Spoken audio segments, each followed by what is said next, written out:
یہ آج سے تقریباً 13 سال پہلے 2010 کی بات ہے۔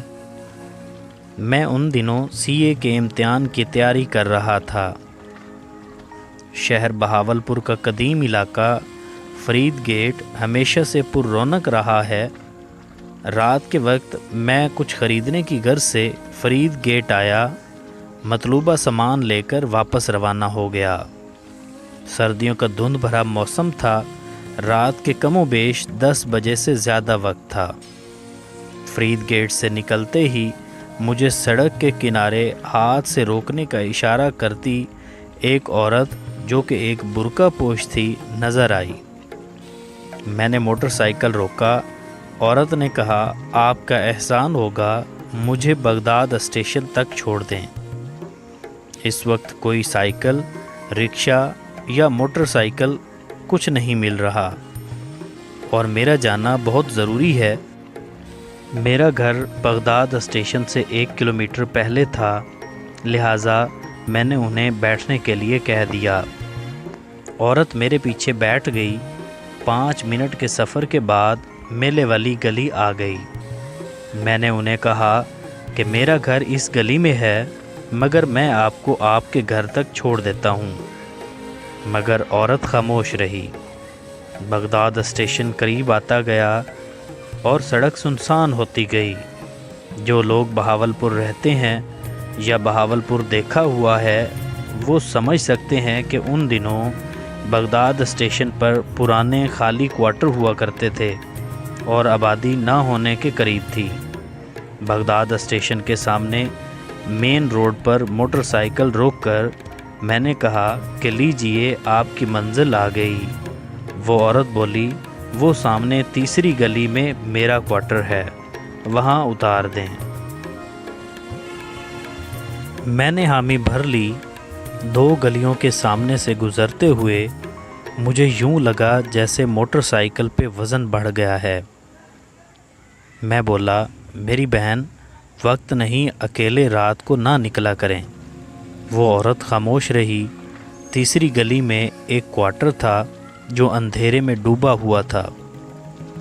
وہ عورت بولی، بس یہاں روک دو۔ عورت نیچے اتر گئی۔ میں نے موٹر سائیکل موڑ کر سلام کر کے موٹر سائیکل آگے بڑھانا چاہی، مگر یوں لگا جیسے منو وزن بڑھ گیا ہو۔ موٹر سائیکل آگے بڑھنے کا نام نہ لے رہی تھی، حتیٰ کہ موٹر سائیکل رک گیا۔ عجیب سی کیفیت میں نے کہا کہ یہ موٹر سائیکل کو کیا ہو رہا ہے؟ تو وہ عورت بولی، یہاں آ کے آج تک کوئی واپس نہیں گیا۔ بڑی قسمت والا ہے تو کہ تیری ماں اس وقت تجھ پہ حفاظت کے لیے آیت الکرسی پڑھ رہی ہے۔ تیرے گلے میں جو تعویذ ہے مجھے مجبور کر رہا ہے، ورنہ اب تک میں تیرا خون سارا نکال چکی ہوتی۔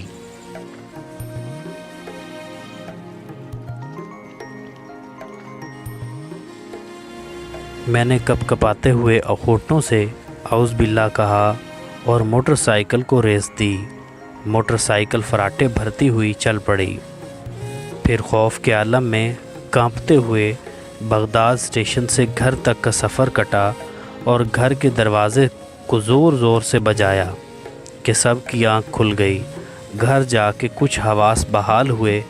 گھر والوں کو سارا واقعہ سنایا۔ بات سنتے ہی نانی امی جی نے کہا کہ ہاں، کچھ دیر پہلے تمہارا خیال آیا کہ تم ابھی تک گھر نہیں آئے، تو میں نے آیت الکرسی پڑھ کر تمہارا تصور کر کے پھونکی۔ اس رات میں سو نہ سکا۔ جب آنکھ لگتی تو ایسا لگتا کہ کوئی میرے پاؤں پر انگلیاں پھیر رہا ہے۔ اس ساری رات پورے گھر میں عجیب سی بدبو پھیلی تھی۔ صبح ہوتے ہی گھر والوں نے محلے کی عورتوں کو بلوایا اور آیت الکرسی اور درود شریف کا ورد کروایا تو گھر سے بدبو ختم ہو گئی۔ کچھ دن بعد ایک دوست کے ہمراہ دوپہر کے وقت میں بغداد اسٹیشن کی تیسری گلی میں تھا۔ اس کوارٹر کو دیکھنے گئے، مگر وہاں کوارٹر کا نام و نشان تک نہ تھا، صرف کچرے کا ایک ڈھیر تھا۔